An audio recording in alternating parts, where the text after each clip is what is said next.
Irmãos, eu vos saúdo com a paz gloriosa de nosso Senhor e Salvador Jesus Cristo. Como é bom, como é maravilhoso podermos estar reunidos com o objetivo de adorar ao Senhor, porque só Ele é digno de nosso louvor e nossa adoração. Oh, meu Deus, como eu fico maravilhado. Eu costumeiramente digo que quando nós nos reunimos para adorar ao Senhor, nós estamos desfrutando da melhor parte do dia. Tivemos um dia abençoado, não resta dúvida, porque chegamos até aqui. Se chegamos até aqui, é porque fomos abençoados. E, neste momento, a nossa bênção ainda é maior, a nossa alegria tem que ser maior. Por quê? Porque após ter um dia abençoado, uma jornada abençoada, nós temos a oportunidade de nos reunir, agradecer a Deus e bendizer o seu santo nome. Isso é um privilégio do crente. E se você é crente de verdade, dá glória a Deus aí. Glória a Deus. Glorifica o nome do Senhor. Você sabe por que Abrão era abençoado? Porque Abrão dava glória a Deus. Abrão era vitorioso porque dava glória a Deus. E o salmista vai dizer: ei, todo aquele que tem fôlego, todo aquele que tem vida, dá glória a Deus. Então, glorifique o nome do Senhor, porque você está vivo. Se você não der glória a Deus, é porque, infelizmente, você já morreu ou está precisando ressuscitar. Mas se você tem vida, se você está vivo, dá glória a Deus aí. Mas, pastor, eu estou no trabalho. Vai pensando aí com o teu pensamento e espírito, vai dando glória a Deus. Pastor, eu estou no banheiro. Dá glória a Deus no banheiro também. Mas, pastor, no banheiro...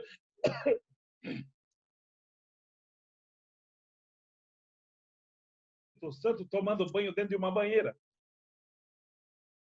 Pastor, eu estou na sala, dá glória a Deus. Pastor, eu estou na cozinha, dá glória a Deus. Aonde você estiver, dê glória a Deus.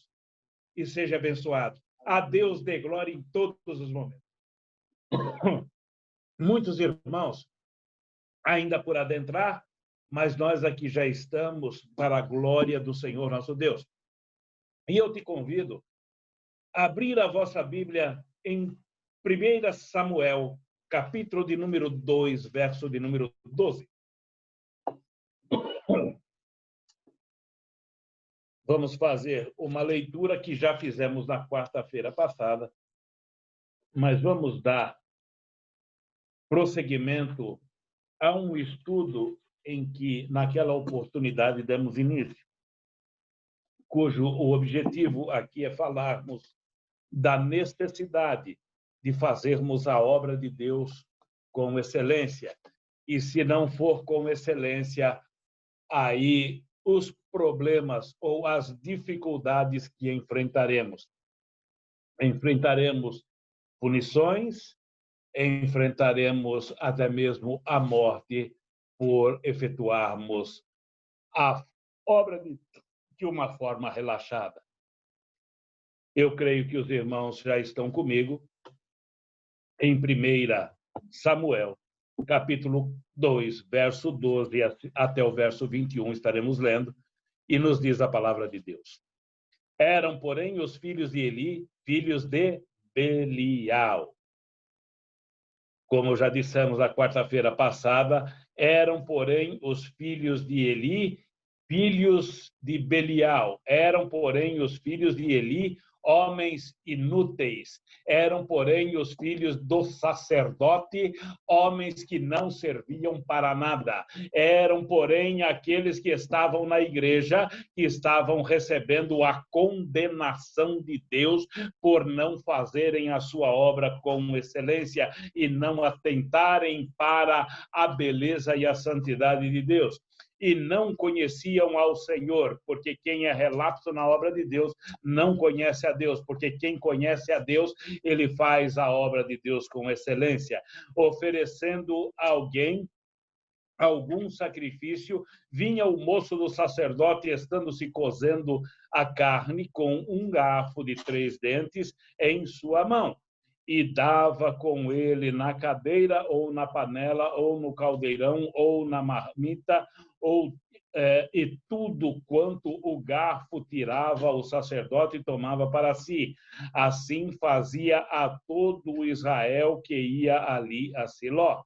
Também, antes de queimarem a gordura, vinha o moço do sacerdote e dizia ao homem que sacrificava: dá essa carne para assar ao sacerdote, porque não tomará de ti carne cozida, senão crua. E dizendo-lhe o homem: queimem primeiro a gordura de hoje, e depois toma para ti quanto desejar a tua alma.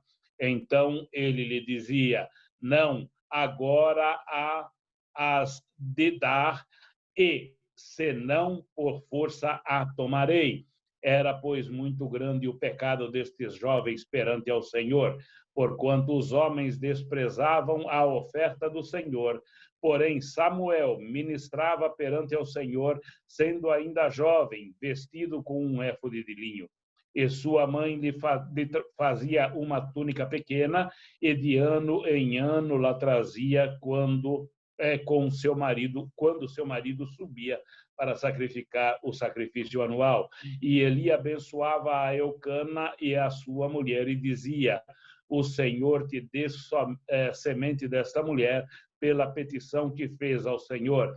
E voltavam para o seu lugar. Visitou, pois, o Senhor a Ana e concebeu e teve 3 filhos e 2 filhas, e o jovem Samuel crescia diante do Senhor.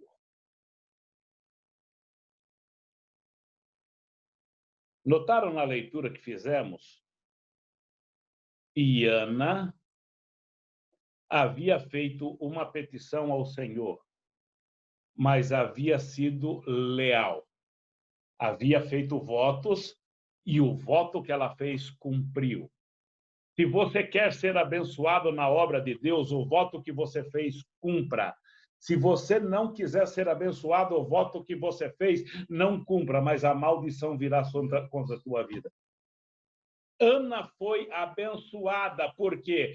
Porque ela, com um coração sincero, ela fez uma petição ao Senhor, ela se derramou aos pés do Senhor, ela foi perfeita diante aos olhos de Deus, e ali o próprio sacerdote, que estava numa condição duvidosa, mas pela ação do Espírito Santo, ele ali emite uma voz dizendo: lhe conceda o Senhor que a tua mulher, Eucana, seja abençoada pelo voto que fez.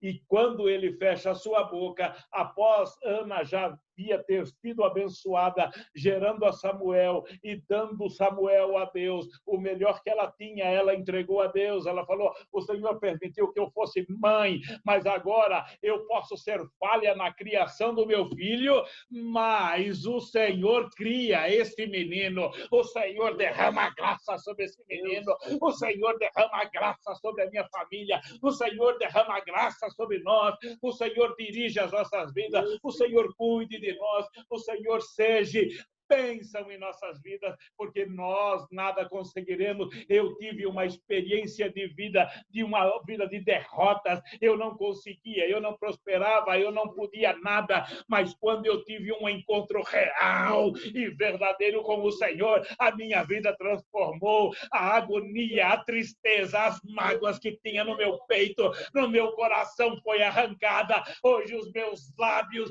eles só glorificam o teu nome, os meus olhos derramam lágrimas, mas é de alegria de estar na presença do Senhor, de contemplar as maravilhas, os milagres, as bem-aventuranças que crescem na minha vida, ao ponto de lá, no capítulo, na sequência desse capítulo, nós vamos ver ali o cântico de Eva, de Ana, onde ela diz: ei, aquela que já não fazia pão, agora ela faz muito pão, mas aquela que era constante, fazia muito, agora já não faz mais nada. Aqueles que falavam mal de você, ali pagaram o preço e Deus cobrou, mas você que era fiel, você que era verdadeiro, você que confiava no Senhor, andava em retidão diante dele, a tua madre abriu e as bem-aventuranças dos céus caiu sobre a vida de Ana e vai cair sobre a tua vida. Basta ficar firme e fiel fiel e constante na presença bendita do Senhor. Não importa o que está acontecendo,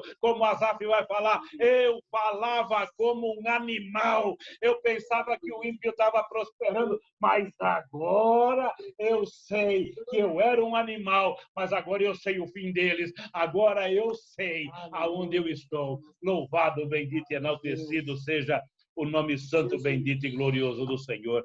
Oh, glórias a Deus. Aleluias, aleluias, aleluias.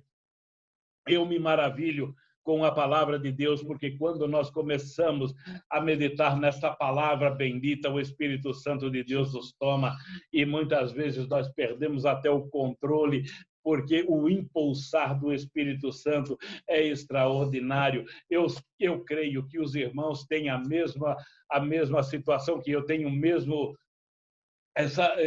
esse mesmo fogo que acende em meu ser, eu sei que é nos irmãos também. Muitas vezes nós queremos até nos controlar, muitas vezes nós queremos até ser como o nosso irmão querido presbiteriano Tiago Labareda costuma dizer, não, a gente tem que estar em silêncio, mas eu não consigo.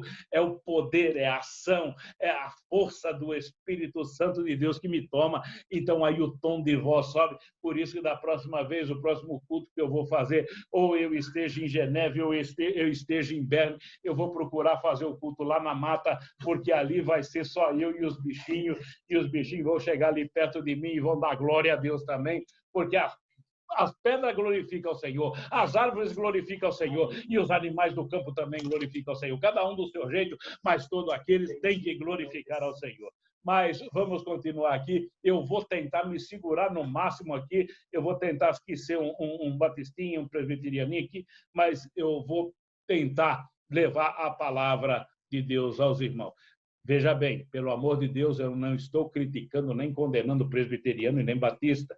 Eu estou dizendo que eles têm uma postura de culto e nós temos outra. Nós já temos uma postura mais explosiva e eles são mais centralizados, mais calminho, mas cada um tem a sua maneira de adorar a Deus. E nós vamos seguir com a palavra de Deus. Glórias a Deus. Vou fazer uma recapitulação da parte final da onde paramos na quarta-feira passada. E eu quero partir de Provérbios 22:6. Eu vou citar aqui muitos versículos bíblicos. De uma forma ou de outra, eu vou terminar esse estudo hoje. Os irmãos, eu sei que todos os benditos já estão em casa, então aqui nós temos a programação hoje. O intuito nosso é irmos somente até as 23h30. Então, nós vamos terminar esse estudo hoje, porque quarta-feira nós temos uma nova palavra por parte de Deus às nossas vidas. Então, em Provérbios, capítulo 22, verso de número 6, ele vai dizer: eduque a criança no caminho que deve andar, e até quando envelhecer não se desviará dele. Note que nós estamos aqui tratando agora de uma falha do sacerdote Eli na criação de seus filhos Ofni e Finéias. Ensine o caminho em que a criança deve andar. Olha que interessante. Será que é nós falarmos, olha, você vai pegar o bus 35 e vai descer na parada tal, e ali, quando você descer, você pega a primeira à esquerda, a segunda à direita, ali é o templo. Esse é o caminho da igreja onde você vai adorar a Deus. Será que é o caminho que a criança deve andar? Não. Ensine a forma, a conduta de vida para o teu filho. Para que quando ele crescer, ele seja homem. Porque para estar na presença de Deus tem que ser homem. Vou generalizar aqui. Quando eu falo homem nessa situação, eu vou juntar mulheres também. Homens e mulheres. Seres. Seja homem. Homem na conduta. Davi, quando foi transferir o seu trono a Salomão, ele chama Salomão num canto e falou: olha, eu estou te transferindo o meu trono, a minha coroa vai ficar sobre a sua cabeça, mas você seja homem. Quando Davi estava falando para Salomão, não é vista a calça. Não é vista os trajes de homem, não. Seja homem na conduta. Seja homem íntegro na presença de Deus. Nós vemos tantas pessoas, estou generalizando, homem e mulher, vestindo calça comprida e, infelizmente, as suas atitudes não é de homem. Pessoas que usam o porte de homem, mas não agem como homem. Isso em diversos pontos. Nós podemos ver homens que não são homem dentro de casa, homens que não são homem no trabalho, homens que não são homem na escola, homens que não são homens no estudo, homens que não são homens na sociedade, homens que não são homens nas suas negociações, homens que não são homens em lugar nenhum.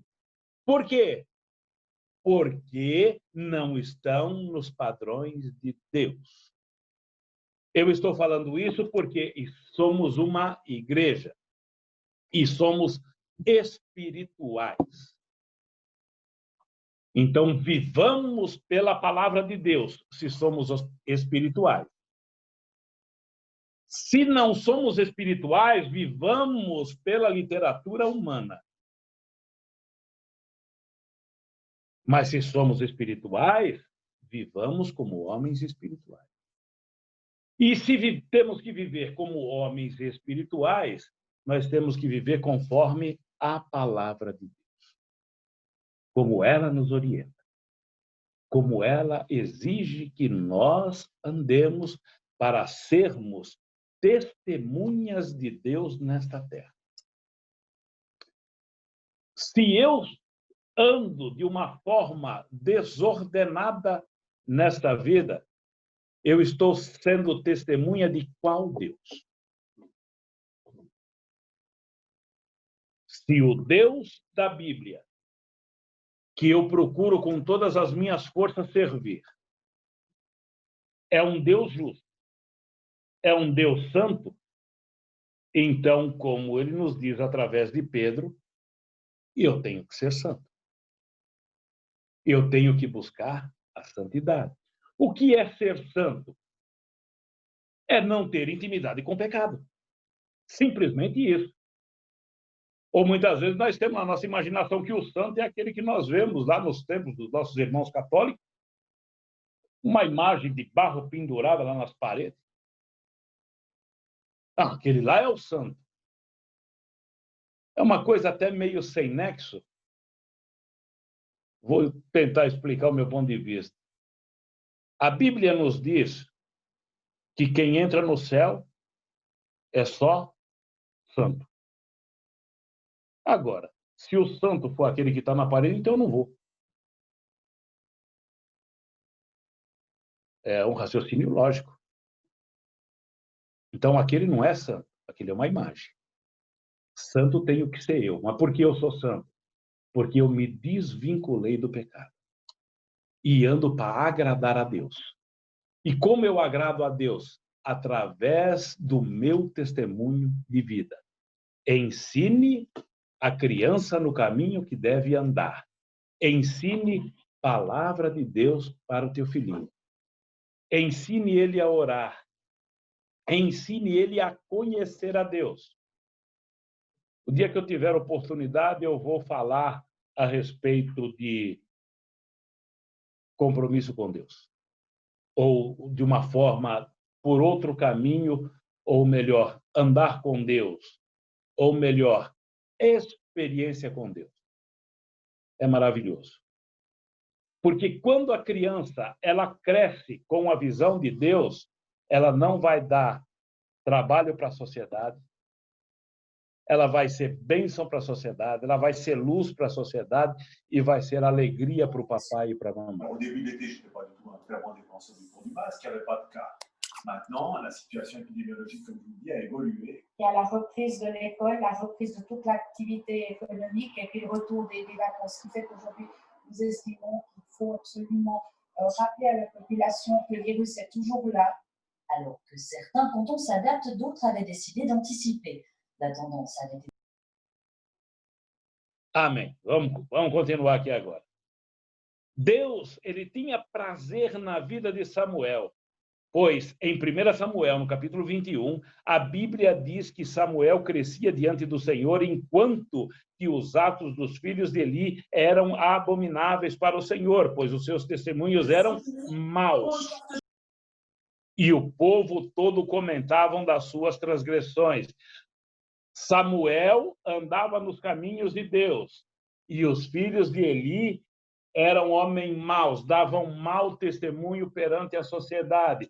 E quando eles dão mau testemunho diante a sociedade, eles comprometem a nação. Aqui, eles estavam comprometendo o templo, eles estavam ali trazendo muita divisão. Por quê? Porque lhe eram permitido fazer as coisas erradas. E aí, aonde acontece sobre o nosso testemunho, para mim, crente, para você, crente, entenda bem uma coisa: se nós, fora da igreja, ou aonde nós nos apresentarmos, se nós começarmos a fazer ou tomarmos atitudes erradas naquilo que é desagradável aos olhos de Deus e aquilo que não está de conformidade com a palavra de Deus, aquele que está nos observando vai falar: se ele pode, eu também posso. Se ele faz, eu também faço. Se ele erra, eu também erro. Porque na igreja eu já ouvi dizer que não há 2 pesos e 2 medidas, é um peso só e uma medida só. Então, se o pecado para ele é permitido, eu posso pecar também. Se o erro para ele é permitido, então eu posso errar também. E a Bíblia não diz isso. A Bíblia está dizendo aqui que Deus está observando aqueles que estão andando errado nos seus caminhos, mas na conclusão nós vamos ver e Deus vai matar eles. É muito sério, irmãos. É muito sério. E quando eu falo aqui nessa linha espiritual que Deus vai matar, não é matar, levar só esse corpo físico à sepultura, não. É mandar a alma para o inferno. Isso é muito grave. Isso é muito profundo. Ah, pastor, eu estou ficando assustado. Não, não é para você ficar assustado. É para você glorificar a Deus e entrar pelo caminho. Mas eu já estou no caminho, permaneça nele. Não saia dele. Não se desvie. Seja um Samuel. Não seja um Ofni e um Finéias. Seja sempre um Samuel. Ofni e Finéias começou, mas já começaram mal. Samuel começou bem e foi bem até o final.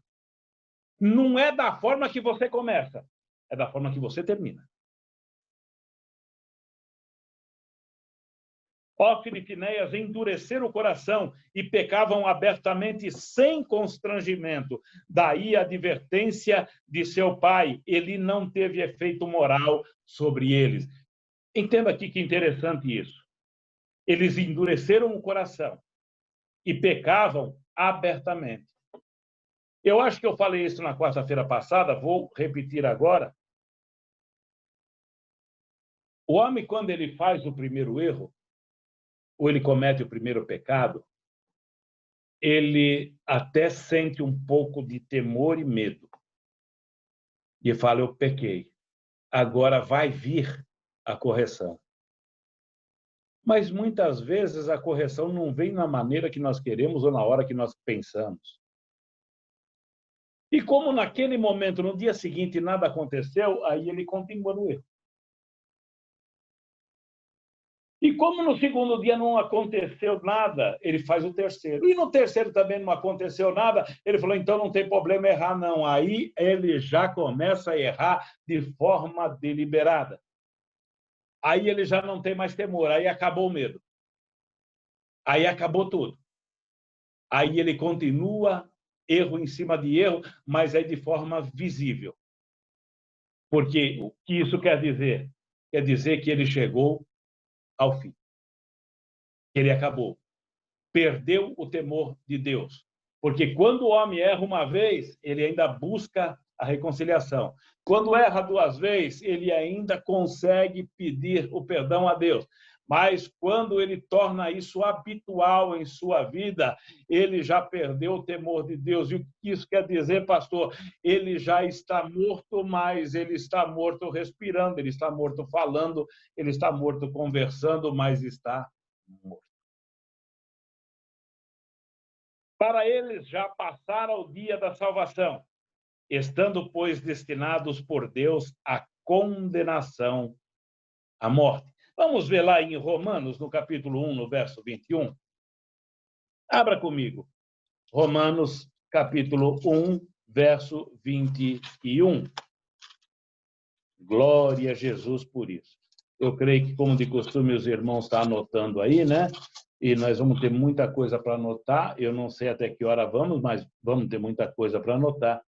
Romanos 1, 21 diz: porquanto, tendo conhecido a Deus, não o glorificaram como Deus, nem lhe deram graças. Antes, em seus discursos se desvaneceram, e o seu coração insensato se obscureceu. Palavra pesada essa, né? Portanto, tendo conhecido a Deus, não o glorificaram como Deus. A partir do momento que eu conheço a Deus e não dou a adoração devida a Deus, eu estou deixando de glorificar ao nome dele. Eu estou automaticamente rejeitando a ele. Eu estou desprezando a ele. Ou eu estou menosprezando a divindade dele. Está vendo o perigo? Nós estamos sempre dentro da Bíblia, que eu não falo uma palavra que não esteja cobertura bíblica. E aqui nós estamos vendo o perigo que se corre quando nós não somos retos diante de Deus. Ah, pastor, mas isso é só na igreja? Não, isso é em todo lugar. Aonde colocarmos a planta dos nossos pés, nós temos que glorificar a Deus com excelência. Os filhos de Eli iam morrer como resultado da sua própria e insolente desobediência à sua recusa de arrepender-se. 1 Samuel, capítulo 2, versos 27 e 30, vai falar sobre isso, mas eu não vou ler aqui, os irmãos estão anotando, depois vão meditar com mais calma. Em Romanos, capítulo 6, verso de número 23, vai dizer: porque o salário do pecado é a morte, mas o dom gratuito de Deus é a vida eterna por Cristo Jesus, o nosso Senhor. Pecou, morte. Andou em retidão, vida em Cristo Jesus. Aleluias. Olha que privilégio eu, você, nós temos. Fomos chamados por Cristo. Ele nos tirou do lago que vivíamos, nos deu um banho gostoso, nos perfumou, nos pôs vestes maravilhosas para que nós servíssemos a Ele e para que, num futuro bem próximo, fôssemos morar com Ele. Eita glória! Irmãos, isso é motivo para a gente subir em cima da mesa e começar a glorificar e gritar. Se eu começar a gritar aqui, eu vou levar tanta bengalada dos vizinhos aqui que não vai dar certo. Mas é motivo da gente começar a dar glória aqui. Samuel, além de crescer diante de Deus, crescia também diante dos homens. Era um homem de testemunho valoroso. Era testemunho de valor. O meu testemunho tem que ser de valor. Mas que valor? de uma importância tal que façam pessoas quererem andar no modo de vida que eu ando.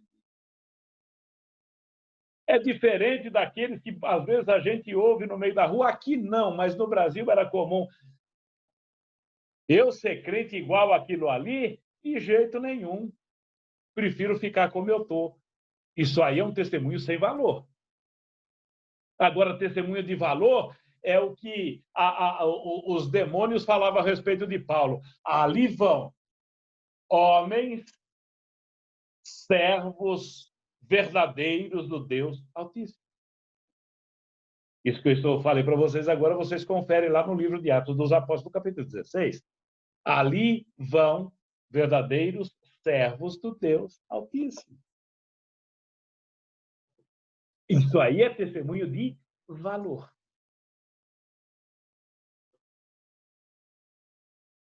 Os desejos de Samuel eram desejos espirituais. Dá para entender aqui? Samuel estava sendo criado na palavra de Deus. E quem é criado na palavra de Deus, o desejo e a visão dele é do céu, não é dessa terra. Essa terra, ele está só andando nela, está só caminhando nela, está só carimbando o passaporte para poder viajar de volta para sua casa. Então, aquele que é criado na palavra de Deus, ele tem visão de Deus, ele tem visão dos céus, ele tem visão espiritual, ele não tem mais compromisso com essa terra. Por quê? Porque a visão dele já é outra. Ele não tem compromisso com esse mundo. Vive neste mundo, mas não é deste mundo. E os desejos de Hófine e Finéias eram desejos pessoais, desejos carnais. Observe aí, o mesmo 1 Samuel, capítulo 2, versos 27 e 29, você vai ver isso. E por isso, por eles terem ali os seus desejos pessoais e carnais, eles foram desmerecidos pelo Senhor. Por quê? Porque a visão deles é para este mundo. E o crente que está na igreja com a visão para este mundo, me desculpe dizer, mas não vou pedir desculpa, não. Eu vou utilizar as palavras do apóstolo Paulo que disse: eu tenho visão só para este mundo, eu sou o mais dos miseráveis dos homens. Porque o meu compromisso não é nesse mundo. Eu sou de Deus. E Deus tem morada para mim lá no céu, juntinho dele. Então, a minha visão é para ele. Eu estou nesse mundo para viver para ele, não é para viver para mim. Eu estou nesse mundo para granjear tesouro no céu, aonde eu vou morar. Não é aqui, aonde eu não vou ficar. Porque se eu sirvo ao meu Deus, eu vou com ele aonde ele estiver. E Jesus diz isso. Eu vou subir para o Pai e vou preparar lugar. E depois que eu preparar lugar, eu vou voltar para buscar vocês. E vocês vão estar comigo aonde eu estiver. Oh, glórias a Deus! Coisa mais maravilhosa do mundo. Existe coisa mais maravilhosa do mundo do que ter um habitar nos céus e estar andando com Jesus dia e noite, embora que lá não vai ter dia e noite, mas em todos os momentos aonde Jesus estiver, eu vou estar ali, o brilho de Jesus vai estar me iluminando. E eu vou poder estar glorificando o nome do Senhor em todos os momentos. Isso é prazeroso. É isso que me dá vida. É isso que me impulsiona a cada dia mais me fortalecer na presença do meu Deus, do Deus Altíssimo, o meu Salvador. Glorificado, bendito e enaltecido seja o nome do Senhor. Eli, ele foi um fracasso total na liderança espiritual da sua família e, por conseguinte, de Israel. Eli foi um fracasso total na liderança espiritual da sua família. Um sacerdote que não deu direção à sua casa. Vamos deixar Eli, Hófni e Finéia quietinho aqui e vamos nos transportar para os dias atuais. Vamos sair daqui da história e vamos entrar aqui no nosso momento. Que crente sou eu se não apresentar as Escrituras aos meus filhos? Que crente sou eu se não der testemunho dentro da minha casa? Que crente sou eu se não tiver um palavreado digno? Que crente sou eu se não ter uma vida consagrada a Deus para que os meus possam me observar? Que crente sou eu se não tenho a habitualidade de uma leitura das Escrituras dentro do meu lar? Que crente sou eu que permito que meus filhos ficam em jogos, ficam em filmes, ficam em novelas, ficam em shows diante da televisão e eu participando juntamente e ainda dando sorrisos, e um belo dia, um belo momento, eu falo, meu filho, me cite um versículo da Sagrada Escritura. Ele fala, eu não sei, papai. Que crente sou eu? Eu estou sendo, a exemplo de Eli, um fracasso na educação da minha família.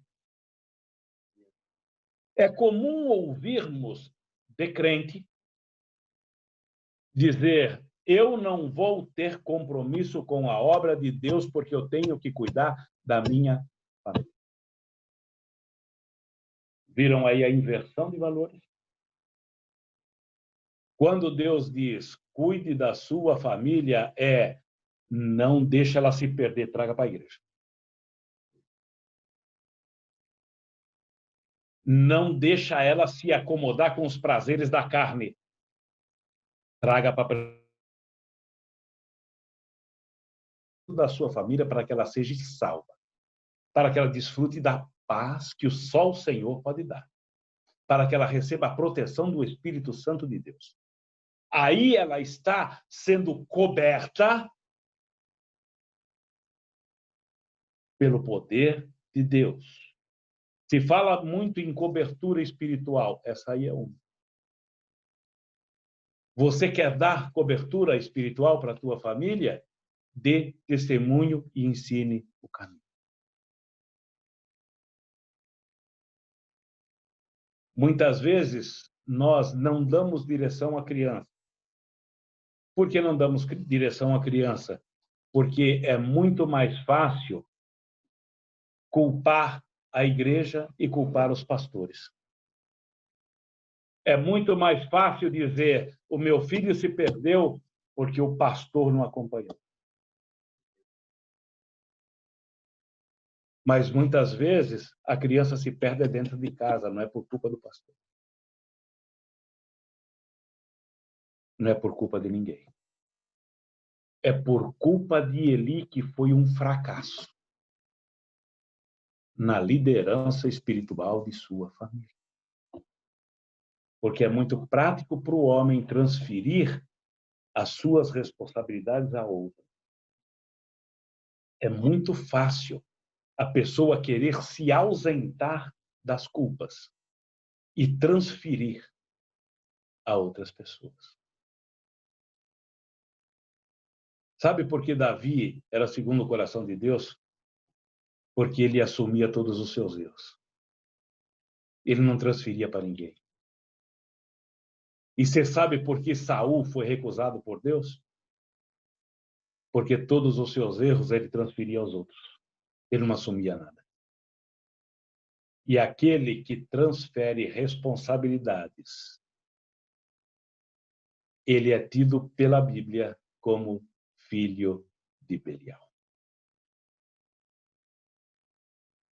Porque a palavra de Deus diz, o homem saia de sua boca sim, sim, ou não, não. O homem tem que ser verdadeiro. Eu acertei, fui eu que acertei. Eu errei, fui eu que errei. Não foi o Bastião, não foi o Severino, não foi o Bernardo. Fui eu que errei.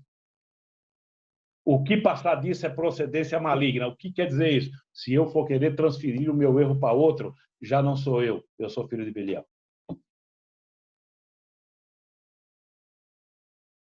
Servir a Deus com excelência. Começamos a falar isso a semana passada.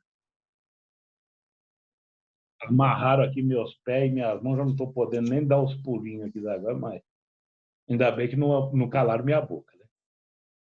Como pai, não instruiu seus filhos no caminho da justiça, quando estes seduziam as mulheres que serviam à porta do tabernáculo. Os infelizes, além de profanarem o templo, de se apropriarem das coisas consagradas a Deus, ainda faziam com que as mulheres que iam ao templo se prostituíssem. Olha, por isso nós lemos dentro das Escrituras, um pouco antes, já passamos, que eles haviam perdido o temor. Porque para chegar nesse ponto é coisa horrível e terrível. Ele não exercitou a vontade de Deus, nem a sua vontade própria, e muito menos a autoridade espiritual, para afastá-los do ministério. Eu vou falar aqui um ponto pesado, mas observem bem, nos primórdios, qual era a posição de Deus. Ô, filhinhos, agora eu vou pegar pesado em cima dos jovens. Eu sei que nós temos muitos jovens que estão nos ouvindo, mas vamos lá para Deuteronômio. O que Deus mandava fazer com os filhos desobedientes? Que hoje é fácil, né? O filho falar, não vou fazer, o filho enfrenta o pai, o filho enfrenta a mãe, e aquela desobediência total, você cala a boca senão te põe na justiça, você cala a boca senão aqui eu vou te denunciar. Olha aqui, filhinhos e filhinhas. Entendam agora a posição de Deus. Vamos lá, para Deuteronômio, capítulo de número 21. Vamos ver. Essa lei aqui, quem dá é Deus, viu? Não foi o Adilson que deu essa lei, não. Garanto para você que eu não escrevi, não determinei essa lei. Mas é a lei dada pelo Deus do Adilson. Capítulo 21, verso 18, 19, 20 e 21. Vamos ler? Preste bastante atenção, filhinhos amados. Quando alguém tiver um filho costumaz e rebelde, que não obedecer à voz de seu pai e à voz de sua mãe, e castigando eles não deram ouvidos, então seu pai e a sua mãe pegarão nele e o levarão aos anciões da sua cidade e à porta do seu lugar. E dirão aos anciões da cidade, este nosso filho é rebelde e costumaz, não dá ouvidos à nossa voz, é um comilão e beberrão. Então todos os homens da sua cidade o apedrejarão com pedras até que morra. E tirarás o mal do meio de ti, para que todo Israel ouça.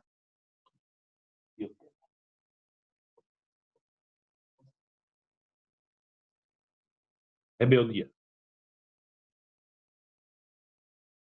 Correção. Tanto a base física, como a base espiritual. A correção, ela é necessária para que haja retidão, para que se elimine o erro. Nenhum pai ou mãe vai corrigir um filho de uma forma desnecessária. Um pai ou uma mãe só corrige um filho quando ele erra. E quando um filho está sofrendo a correção, ele tem que dar obediência. Estou falando aqui nos dois sentidos, físico e espiritual. Recebi a correção, eu tenho que dar obediência. Mas e se eu não obedecer? Se eu não der ouvidos à correção? Morte. Aqui está falando de uma forma literal. Morria fisicamente. Transportando para o lado espiritual. Deus nos corrige dioturnamente para quê? Para nós não sermos apedrejados por quem? Pelo diabo.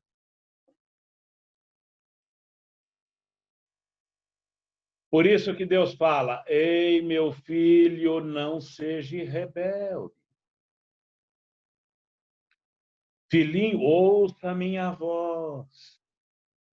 Filhinho, papai quer o teu bem. Meu filho, eu sou seu pai, eu quero o melhor para você, eu quero que você tenha uma vida eterna, lado espiritual. Mas se você não quiser, eu vou te levar a julgamento. E nesse julgamento não vai haver misericórdia, você vai morrer, porque é a sentença. A sentença para o desobediente é a morte. Nós lemos agora há pouco Paulo dizendo: o salário do pecado é a morte. E o que é o pecado? A desobediência. Elas trabalham juntas. Desobedecer a Deus e pecar contra Deus é a mesma coisa, é o mesmo pecado. A partir do momento que eu não obedeço a Deus, eu estou pecando. E Deus não quer que nós pecamos, e Deus não quer que nós sejamos desobedientes. Mas Deus quer que nós tenhamos paz, a alegria em nossas vidas. A partir de hoje, eu tenho certeza que os filhinhos vão ouvir mais os papais. E vão pensar duas vezes antes da rebeldia. Veja bem, para você que já é obediente, continue obediente, tá? Que se o papai te levar para os anciãos, eu vou até pintar o cabelo de preto, tá? Para não ter que te julgar e nem te tirar pedra. Na hora que o papai levar você para os anciãos, a coisa vai complicar. Então, antes de você levar pedrada para toda parte do teu corpo, não leve pedrada, não. Receba abraço e beijinho do papai e da mamãe. Amém? Glória a Deus. Aleluia. Então, vamos continuar. O fracasso de Eli, como pai e ministro do Senhor, resultou no seguinte. Vamos ver no que resultou. O relaxamento quanto ao ministério, relaxamento espiritual do povo de Deus e afastamento da glória de Deus sobre Israel. O relaxamento nos afasta de Deus. O descaso nos tira da presença de Deus. Eu vou até fazer um paralelo aqui. Eu não sei se nos afasta da presença de Deus ou é Deus que afasta a sua presença de nós. É a mesma coisa, né? Mas só para entendermos melhor. A Bíblia inteira destaca... Eita, Jesus Santo. Irmão, esse negócio do horário aqui, culpa tudo é do Mateus, que está do meu lado. Ele até agora não tinha me falado nada aqui a respeito da hora. Agora que eu olhei no relógio, que eu vi. A Bíblia inteira, ela destaca a necessidade da santidade e do temor a Deus, com o seu padrão para quem lida com o seu povo. Quando puderem, com atenção, leiam 1 Timóteo, capítulo 3, versos de 1 a 10. Como peso de juízo, Eli e os seus descendentes foram afastados para sempre das funções sacerdotais. Tornaram-se imprestáveis para Deus. Nunca mais puderam exercer ofícios para Deus. Deus falou para mim, você não serve. Olha que coisa perigosa. Futuro referendo Mateus. Deus fala para eles, uma família, hein? Para mim, vocês não servem. E nunca mais irão me servir.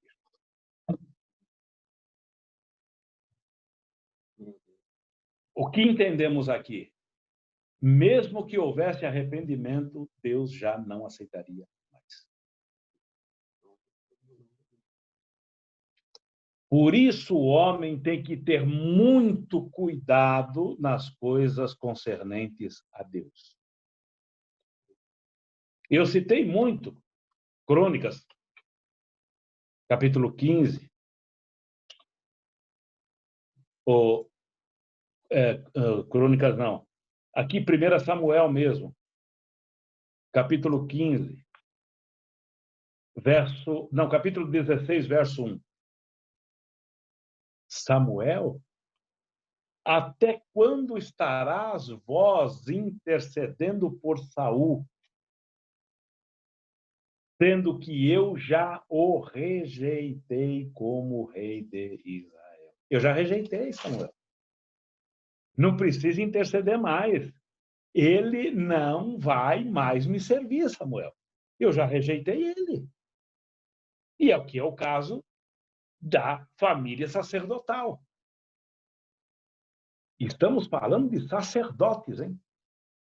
Ah, pastor, mas então isso aí é só para os pastores. Não, hoje nós somos da família do sacerdócio real. Então, queira ou não, você é um sacerdote.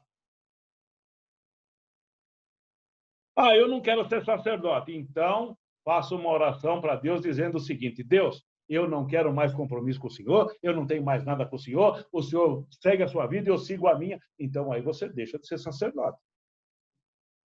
Mas enquanto você estiver na presença de Deus, você é um sacerdote e tem que agir como tal.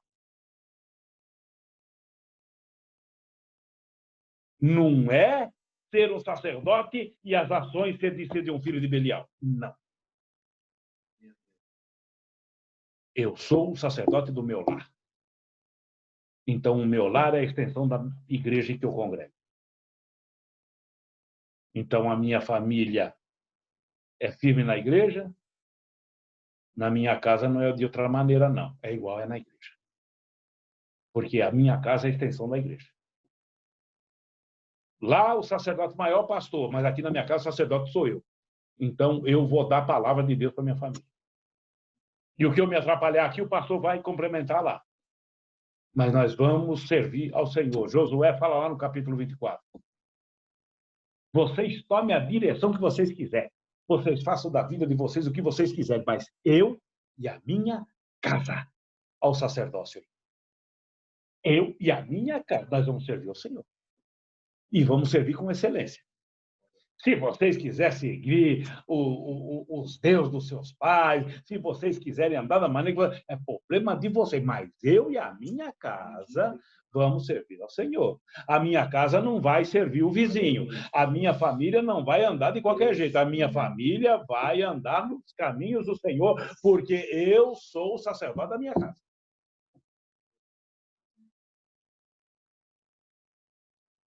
Não vou conseguir terminar aqui ainda, mas vou tentar. A infidelidade e imoralidade de seus descendentes os reprovaram permanentemente para a liderança espiritual e como exemplo de espiritualidade para Israel. Irmãos, nem tudo eu vou detalhar porque a minha hora já foi, mas nós vamos seguir aqui. Samuel foi instruído pelo sumo sacerdote Eli para o exercício dos seus sagrados deveres. Olha que coisa interessante aqui. Vamos trazer para a ação, para a vida do crente. Fulano, você tem que andar desse jeito, mas eu ando desse jeito. Eli instruiu Samuel. Olha que maravilha! Eli instruiu Samuel certinho, mas andava erradinho. Eli instruiu Samuel direitinho, mas andava nada certinho. Mas ele instruiu Samuel. Mas aqui, Samuel, ele, quando percebeu que os caminhos de Eli eram errados, ele falou, entre os caminhos de Eli e a palavra de Deus, eu fico com a palavra de Deus. Olha, é a decisão. Ele está me ensinando, mas não está vivendo aquilo que ele está me ensinando. Então, eu vou receber as palavras que ele me ensinou, porque confere. Bereano, o que ele falou, confere. Então, o testemunho dele não confere. Então, eu vou desprezar o testemunho dele, mas vou andar pela Escritura. E aí, Samuel era agradável aos olhos de Deus. Samuel, mais tarde, ele vai suceder Eli como o sumo sacerdote, como sacerdote maior. Foi em tudo fiel a Deus em toda a sua vida. Foi em tudo. Ah, eu sirvo a Deus. Mas eu não contribuo com a obra de Deus. Por quê? Porque eu já estou um pouco cansado e se eu não contribuir com a obra de Deus, ela vai fechar. E se ela fechar, eu não tenho culpa nenhuma. Fechou? Eu estava ali trabalhando, mas fechou. E Deus vai falar, fechou por tua causa, infiel. Não foi ela que fechou. Eu permiti que fechasse para eu te condenar lá no juízo. Pastor, você não pode falar. Tanto é que posso que estou falando. Porque se eu sou um obreiro de verdade, eu tenho amor pela obra de Deus e tenho amor por almas. Porque a obra de Deus ativa ganha almas. Uma obra de Deus fechada, parada, não leva o evangelho avante. O evangelho não progride. O evangelho não avança. O propósito de um evangelho avançar é salvar almas. Então, vamos continuar aqui, senão não termino. Deste modo, Samuel, ele perfigura como sacerdote perfeito, o Jesus, o Messias. Se você puder, por favor, na hora que você tiver um tempinho, leia o Salmo 110 e leia também Hebreus, capítulo 5, verso 6. Acima de tudo, deixa eu só fazer uma pergunta aqui, irmãos. Quantos minutos eu posso avançar aqui? Quantos minutos eu posso avançar? Irmãos, me foi dado aqui a liberdade para ir mesmo até as 23h30. Então, aguente um pouquinho. Mas eu não vou até lá, não. Vou terminar. Mas, isso é só para descontrair. Aguente um pouquinho aí, que eu já estou caminhando para o fim. Embora que aqui nós temos aqui argumento para mais 2 horas, mas eu vou procurar resumir aqui num 10, no máximo 15 minutinhos a gente está encerrando, porque no próximo culto eu quero entrar com um outro assunto. Amém, irmãos? Mas Deus abençoe os irmãos. Acima de tudo, o sacerdote era chamado para ser fiel, isto é, para manter fidelidade irrestrita a Deus e a sua. O sacerdote, ele é levantado, ele é chamado para ser fiel. É o sacerdote, pastor, volta a dizer, não, é eu e você. É o crente. Ele é chamado para ser fiel, para ter uma fidelidade irrestrita a Deus e a palavra de Deus.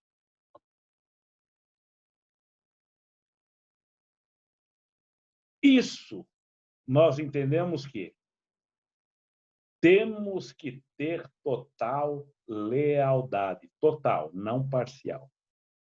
Porque o crente não pode ser meio crente, ou ele é crente ou ele não é crente. Por isso que nós já falamos, sim, sim ou não, não. Ou é ou não é. Apocalipse, Cristo vai dizer: ei, porque você é morno, porque você não é nem filho nem crente, eu vou te vomitar da minha boca.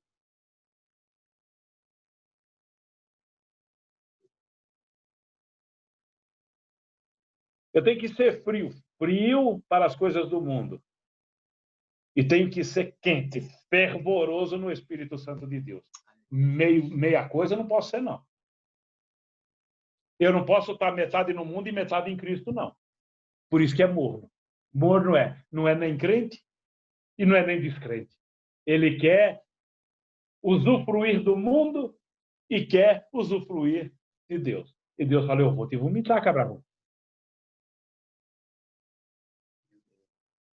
Se esfrie do mundo, não tenha ligação do mundo, e se aqueça no poder do meu Espírito, no fogo que há em mim. Louvado, bendito e enaltecido seja o nome do Senhor. Temos que ter total lealdade, devoção e fidelidade a Deus e à sua palavra, recusando tudo o que possa distanciarmos de Deus e de seus caminhos, seja o que for. Vai me separar de Deus? Não quero. Tenho o convite de onde vier. Vai me distanciar de Deus? Não vou. Ô, fulano, vamos ali na festinha? Então, vamos fazer o seguinte: você está me chamando para ir na tua festinha? Eu vou fazer um outro convite para você, então, agora da minha parte. Largue a tua festinha, vamos comigo no culto. O crente de verdade parte para isso. A partir do momento que veio um convite para ele se distanciar de Deus, ele faz um contra-convite chamando aquele para se aproximar de Deus. Mas muitas vezes o bonitinho, né, fala: não, culto tem todo dia, festinha só uma vez por ano, então eu vou na festinha, né? Você já pensou se Deus voltar justamente no dia dessa festinha? Eita, eu não quero nem pensar, viu? Este é um exemplo para as nossas vidas, que somente os que se manifestam inconteste fidelidade a Deus devem ser líderes espirituais, devem ser crentes no meio do seu povo e de sua família. Mas tem que ser servo inconteste. Se você não tiver postura de homem de Deus, deixando tua família se distanciar de Deus, põe uma coisa na sua cabeça: você não estará protegendo a tua família. Você estará dizendo: minha família, eu não amo vocês e vou caminhá-los para a morte. Porque não existe vida fora da presença de Deus. Porque quem está na presença de Deus tem a vida eterna. Uma vida infindável na glória do Senhor. Quando puderem, leiam Mateus 24, 45, 1 Timóteo 3, de 1 a 13, 2 Timóteo 2, de 2. Samuel foi confirmado pelo Senhor. Tinha vestes sacerdotais e não unção de vestes humanas. Isto é, ungido e escolhido por Deus e não por homens. Isto faz muita diferença. Homens que são levantados por Deus e homens que são levantados por homens. É o que nós vemos muito na igreja. Ah, você é crente, você é meu amigo. Faz as coisas erradas e é aceito no meio da comunidade. Por quê? Porque é amigo. Isso é levantado por homens. Mas aquele que não se filia com erros, esse é levantado por Deus e Deus se agrada dele. Deus vocacionou Samuel para proclamar sua palavra ao povo, para prover um exemplo de fidelidade à sua vontade, para chamar o seu povo ao arrependimento e à renovação, para agir como mediador entre Deus e o seu povo. Em torno da pessoa de Samuel congregavam-se outros profetas, chamados Congregação dos Profetas, porque quando você está na direção de Deus, quando você tem unção e graça de Deus, você atrai pessoas para Deus. Agora, se você não tem a luz, não tem a graça de Deus, ninguém vai querer andar com você porque você não tem graça, você não tem luz. Então, a escuridão não atrai escuridão. A luz, sim, atrai escuridão. Porque aquele que está em escuridão, que quer sair da escuridão, que quer ver luz, então ele procura a luz. E se eu não tenho luz, quem vai me procurar? Ninguém. Vamos lá, vamos seguir. Se você quiser, eu dou um exemplo aqui, 2 Reis, capítulo 2, versos de 3 a 5, e também 2 Reis, capítulo 4, verso 38. A escola de profetas em Ramá estava sob a direção de Samuel. Nós podemos ver isso em 1 Samuel, capítulo 19, versos de 20 a 22. E através dele quem? Samuel, esses profetas se desenvolviam espiritualmente e eram ensinados a respeito da vontade de Deus para Israel. Se você tem a palavra de Deus, se você tem a luz de Deus, as pessoas vêm até você e você vai pregar, você vai dar direção, você vai dar o caminho e as pessoas vão se firmarem também em Cristo. É como se fosse uma escola de profetas. Embora Eli pudesse ser perdoado como pessoa pelas suas falhas, Deus não o restauraria, nem os seus descendentes para o encargo sacerdotal. Acabou para você, acabou para Ofni, acabou para Finéias. Vocês agiram de forma displicente na minha obra, para vocês não tem mais jeito. Vamos concluir aqui? 5 minutinhos eu concluo. Embora que eu tenha muita coisa para falar aqui, mas eu quero concluir aqui em 5 minutinhos. Não vou citar inúmeras referências que tenho aqui, mas eu quero terminar aqui com vocês em Malaquias, no capítulo 3, de verso 13 a 18. Eu pego aqui os versos de 13 ao 15, que nos retrata sobre os servos infiéis. Malaquias 3:13. As vossas palavras foram agressivas para mim, diz o Senhor, mas vós dizeis, que temos falado contra ti? Esse cabra é tão ruim que, além de fazer a obra de Deus de qualquer jeito, além de não confiar em Deus, ainda vai... Deus, eu não falei nada contra o Senhor, não, viu, Deus? Eu não pequei contra o Senhor, não. Só o fato de não andar na presença de Deus já pecou contra Deus. Vós que tendes dito, inútil é servir a Deus, que nos aproveita termos cuidados em guardar os seus prefeitos e em andar de luta diante do Senhor dos Exércitos? Ora, pois, nós reputamos por bem-aventurados os soberbos, também os que cometem a impiedade são edificados. Sim, eles tentam a Deus e escapam. Escapa coisa nenhuma, porque tudo está registrado.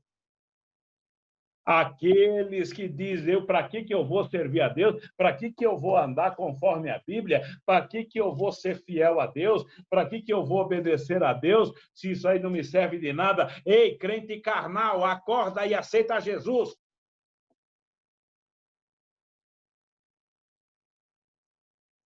Porque a pessoa que tem uma palavra dessa, a exemplo destes 3 versículos que lemos, é um crente que não encontrou a Deus. São Ofni e Finéias que estão dentro do templo, mas não conhecem ao Deus que é o Senhor do templo. Agora vem os crentes fiéis, agora os crentes de verdade, no verso 16. Então, aqueles que temeram ao Senhor falaram. Então, aqueles que temeram ao Senhor falaram. Então, eles não deram ouvido às blasfêmias e às murmurações dos crentes infiéis. Aqui agora é a situação dos fiéis. Então, eles nem ligaram porque os infiéis falaram. Então, eles vamos novamente. Então, aqueles que temeram ao Senhor falaram frequentemente um ao outro. E o Senhor atentou e ouviu. E um memorial foi escrito diante dele, para os que temerem ao Senhor e para os que se lembrarem do seu nome. Vocês estão vendo aqui, meus irmãos, aquele que é compromissado com a palavra de Deus, Deus olha lá de cima e fala, marca o nome dele aí.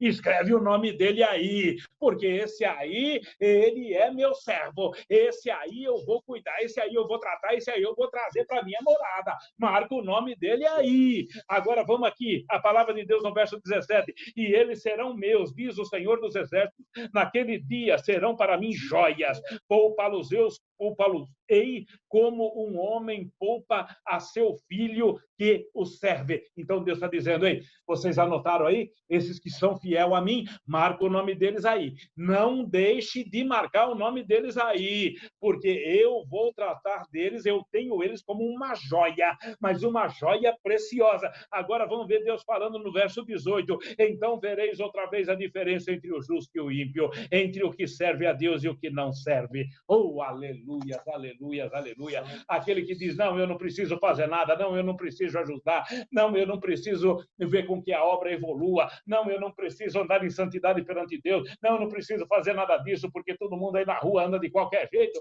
e tem carro do ano, e tem prédio, e tem fazenda, e tem apartamento, dinheiro no banco, tem isso, aquilo, outro, mas Deus vai falar, olha, mas tem uns crentes de verdade aí, que não está preocupado com isso, está preocupado em vir no céu, marca o nome deles aí, marca o nome deles aí, porque na hora que eu for aplicar o juízo, esses aí é joia para mim, esses aí é riqueza para mim, esses aí são pedra preciosa para mim, e aí eles vão ver a diferença para o que serve e para o que não serve.